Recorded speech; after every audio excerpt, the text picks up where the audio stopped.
Hello, everyone, and welcome back to the Edison Club. Thank you for being here with me today, as we are about to embark on our brand new journey of destruction.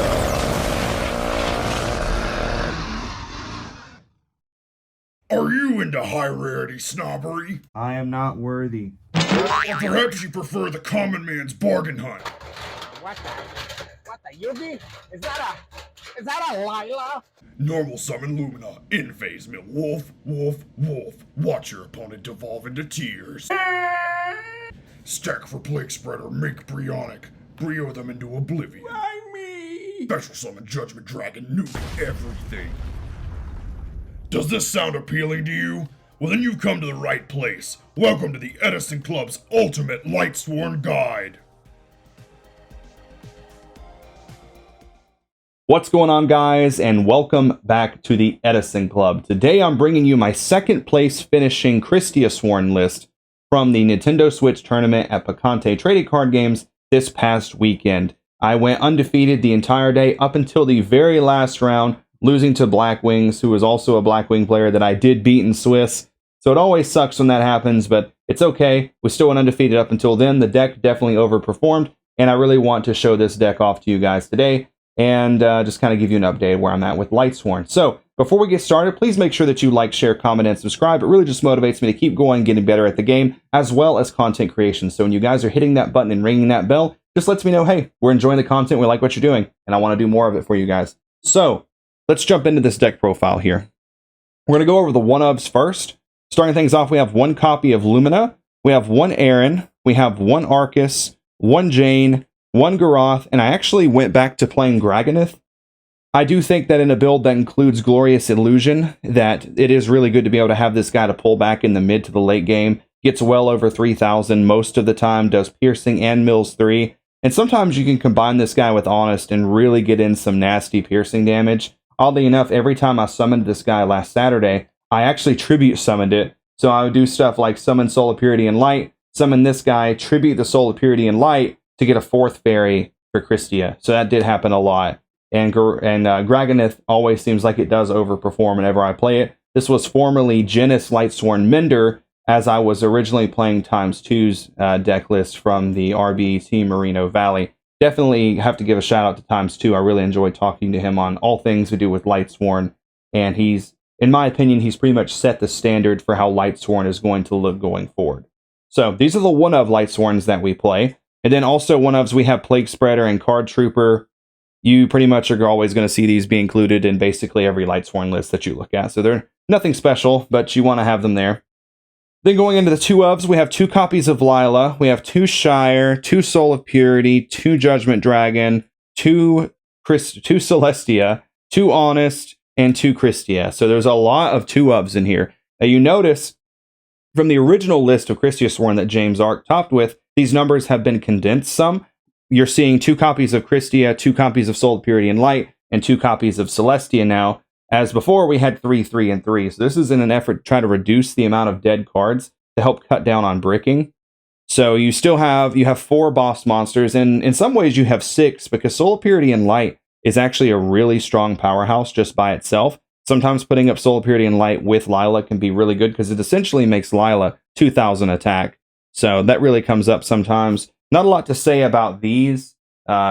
These are pretty much standard for the most part. This is the normal number that you'll see in some sense. Some people play 3 Celestia, some people play 3 Soul, some people play 3 Kristya. I think these are the perfect numbers. Same thing with Lila. You don't really ever want to draw multiple Lilas. Lila's stat line kind of stinks, which is why having the running mate with Soul of Purity and Light definitely does help. But I think that 2's always been enough. Now, the one card here that we play at 2 that I do want to talk about here, which we're going to give our primary focus to, is actually Shire Lightsworn Spirit. In the original builds, you saw this card being played at 1 because it's a Lightsworn and it's a fairy. But I really do think that playing this card at 2 in this list is so strong, because there are a lot of times where you can just drop a Kristya, add back Shire, normal Shire. I did that same combo Saturday. I summoned Kristya, added back a Shire, normal summon the Shire, and the Shire was 3,100 attack because I had so many different names in my graveyard. So Shire is just nice to have that extra card that mills in your deck and kind of plays both roles, being a fairy and a Lightsworn. And sometimes, even if this guy's like 1600, 2000, it can still be really nice just to be able to summon that. So that gets us through the 2 ofs, and we only have 2 3 ofs. We have 3 Herald and 3 Raikou. Not a lot to say here. This is basically the standard as far as these numbers go, and these cards overperformed. It's funny, I played in a PlayStation 5 tournament a couple weeks ago, I think like 2 weeks ago, and I just barely missed top 8. I got 9th place, and Herald was so bad that day I considered dropping this card.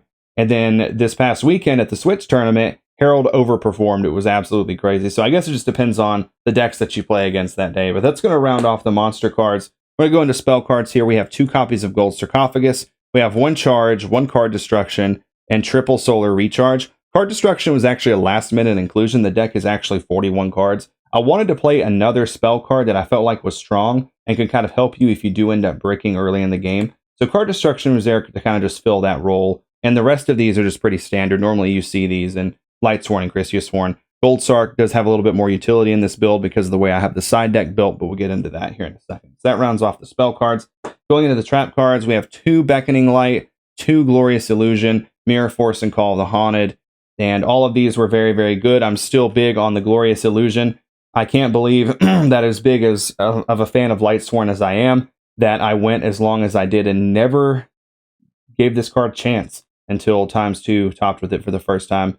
I always thought that playing Call of the Haunted in Lightsworn wasn't very good because it's at 1, it's not very reliable, even though there was another copy of Call of the Haunted I could be playing, so you could essentially play 4 Call of the Haunteds if you really wanted to be. But I think this right here is perfect. This can pull back your Lightsworns, pulls back your Dragonith, pulls back your Lilas, and then this pulls back your Kristyas and anything that this can get back as well. Not a lot to say on Mirror Force. I just wanted to play a battle trap that had the most powerful battle trap, and then 2 Beckoning Light. You'll also notice that in the deck, I chose not to include Gores. I felt like Gores so often conflicted with Beckoning Light, I no longer wanted to play it. There were times I'd want to set my Beckoning Light, which would mean I couldn't use my Gores. Times where I just wanted to drop Gores, but I had Beckoning Light set, everything. I just felt like there was so much confliction. Activating Beckoning, losing my Gores. So I cut it, and I haven't missed it in the past 2 tournaments I've played in. I probably won't be playing it anymore going forward, honestly. So we're going to go into the side deck here, and like I said, it's built a little differently because I kind of built the side deck around Gold Sark. So we have 2 Cyber Dragons, which this is pretty standard to see in most side decks of the format. 2 Consecrated Light because the deck absolutely struggles against Blackwing. Has a pretty wretched Blackwing matchup, honestly. So you do need Consecrated Light. I've considered maybe playing a 3rd one or maybe playing something like 1-for-1 to be able to get to this more consistently. But we'll see where that goes in the future. So going into spells, we have Smashing Ground, we have Soul Release, we have MST, True Nade, Heavy, and Forbidden Chalice. Now let me get these monster cards out of the way. We're going to talk about these here. There's not a lot to say about these 3. These are pretty standard. Your board wipes, your sweepers, and you need MST for stuff like Oppression and Nightmare, but these are the ones that are a little bit different. I feel like playing Gold Sarcophagus with like 1 of spell cards is pretty strong.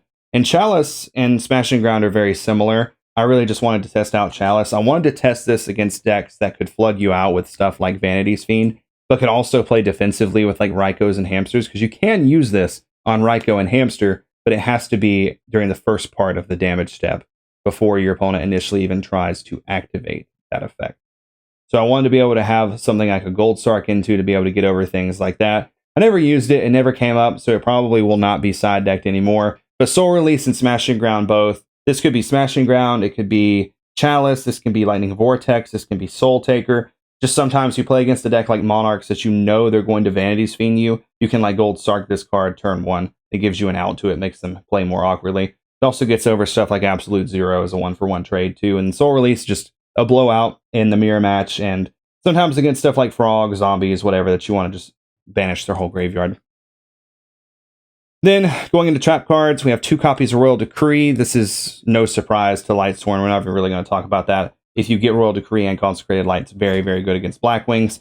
Then we have 1 Mask of Restrict and 1 Royal Oppression. This is for stuff like zombies and Quick Draw. This is for anything that tribute summons, which is going to be mainly frogs. So these are really, really good. And the best card in my side deck all day long that's earned a permanent spot is Return from the Different Dimension. I really hated getting Soul Released in the past Soul Release could be such a blowout. So I said, whatever, I'm going to start side decking Return just for Soul Release. And if it's in Kristya Sworn, it's a little bit better than pure Lightsworn because you have stuff like Soul Purity and Light that you can kind of use to set this card up easily.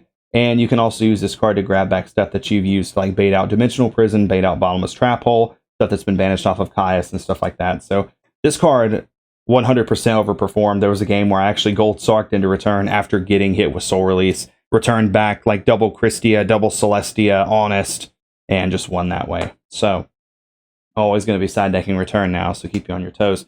Going into the synchros, we have Stardust, Goyo, Brio, Mistworm, Thought Ruler, Colossal Fighter, Avenging Knight Parshath, who's really, really good. I love making this guy.